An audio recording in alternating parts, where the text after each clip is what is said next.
Alright, so I'm in the process of masking off the Abbe plate, because this section here and this section here gets painted, and this little strip on the side here gets painted. So I just basically took some of this 1 inch, I laid it out, and then I used my knife and I just made it half the thickness more or less so that I can get the curve. Bends easier if it's thinner. So now, and then I've masked off around the detail parts here, and then on the edging here it's kind of this, and then it goes over, so this is the edge, and it kind of goes over here to about there, so it's kind of like halfway, almost in between. Same thing here, you've got, this is the top edge, and then that's the bottom, so it's kind of like halfway in between, and then it thins out to where it dissipates here at the top, so it kind of does the same thing there, and it's, so that's kind of it's not like following the inner line, it's not really following the outer edge line, it's kind of in between, and it just kind of curves up, and then it meets there where that inner line fades out and meets the top. And then here is just a little bit on and above the radius.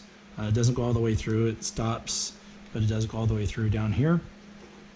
So right now I'm just using the paper to fill in all the areas that I don't want to get painted, so that's just using paper and folding it close to the shape, and then just using the 2 inch and just making sure that I don't leave any gaps where paint can get through onto the section that needs to stay white. That's the main thing really when you're masking off, is just making sure you're not leaving any tiny open space for the paint to get through. So it's kind of like doing all the prep work of sanding. You want to make sure that this prep work is done properly as well. There's really no wrong way to do it, just making sure that the area that you don't want paint is masked off. I like using the 3M. Frog tape is another good tape to use. I just don't have any on hand at the moment, so kind of using what I got.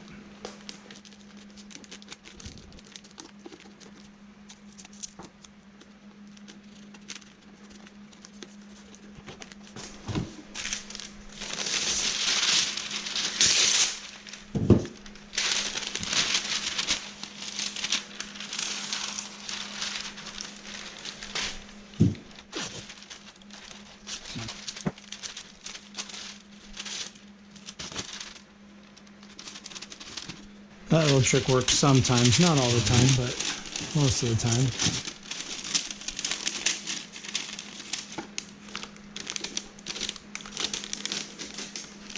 Okay, so it looks like that's masked off pretty well. I've used a Rust-Oleum Times 2 glossy white paint. So I prefer to stick with the same brand, so I'm also going to use the Rust-Oleum brand.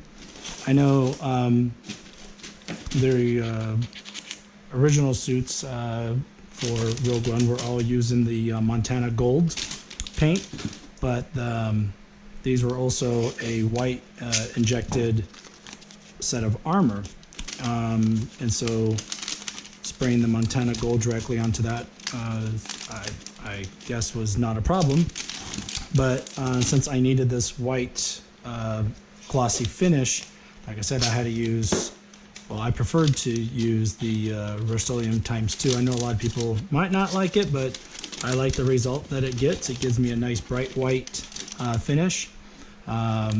This might be up for debate, but in all the references that I've looked at, I believe the Tanktrooper is glossy, has a glossy finish, just like the Stormtrooper, because I think they used a lot of the Stormtrooper parts, and they used kind of like the acrylic wash to create the weathered look.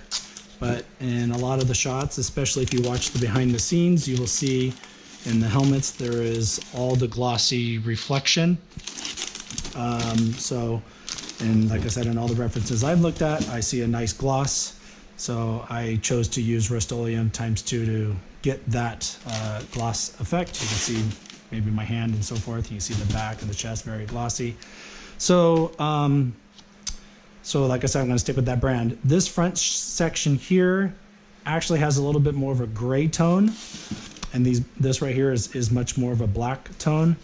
So I'm actually going to be using the Rust-Oleum Automotive Primer. This is almost a black, and I'll be spraying that here and here. And then I'm going to lightly mist on the flat primer gray, really far away, so it just barely puts a little bit of mist here. And then I'm going to be using the matte clear, not a gloss. I'm going to use a matte because this section here doesn't seem to be as glossy as the rest of the armor. So I think using the primers and the matte clear will give me the effect that I'm looking for. I did a little test on a little piece of plastic, and it seemed to match the references as best as I could. Like I said, it was probably some kind of Montana dark gray or a almost black. I have some Montana black, and I sprayed that. It's just not giving me the same look. I even have a flat, and so I really think that they probably used the black and then misted on some sort of like a gray, almost a pearl, because in the lighting it kind of changes a little bit between the black and the gray. Okay, so I've sprayed the detail on the Abbe bikini, and we were just talking about the different paints that I used. So I figured I'd lay these out and show you. So the armor, first thing I did was primer, and then I went with the glossy white.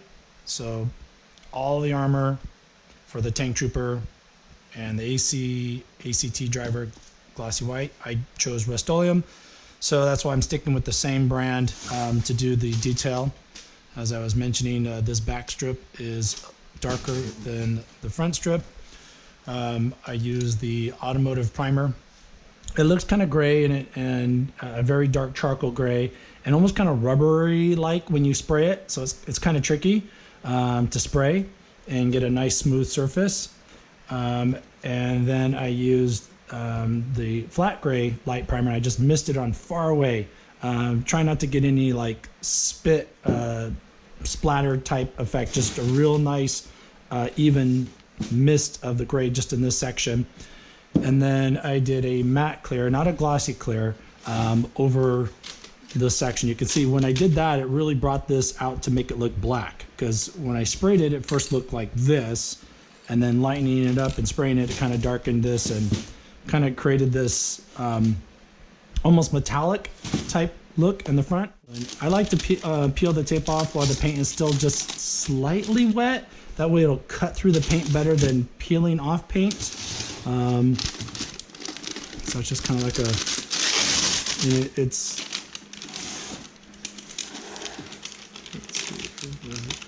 wasn't expecting to get to this one so quick, but here we go. And you fold this, it helps cut through the paint.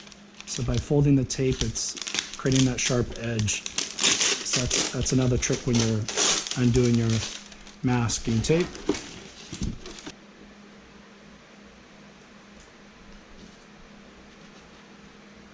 Because I just fold the tape, and that helps cut through.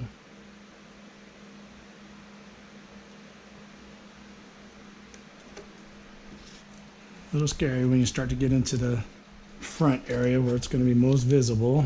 And this is where you want to hope that you didn't make any mistakes.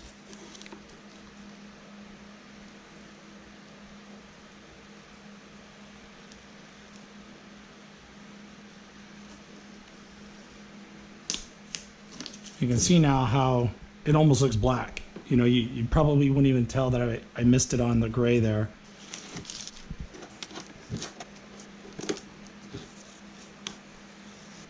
I'm happy with how that looks. Looks like I did get a little overspray there. Oh no, it's just dust. All right, cool. There you go. That's the Abbe plate for the Tanktrooper with the detail painted on.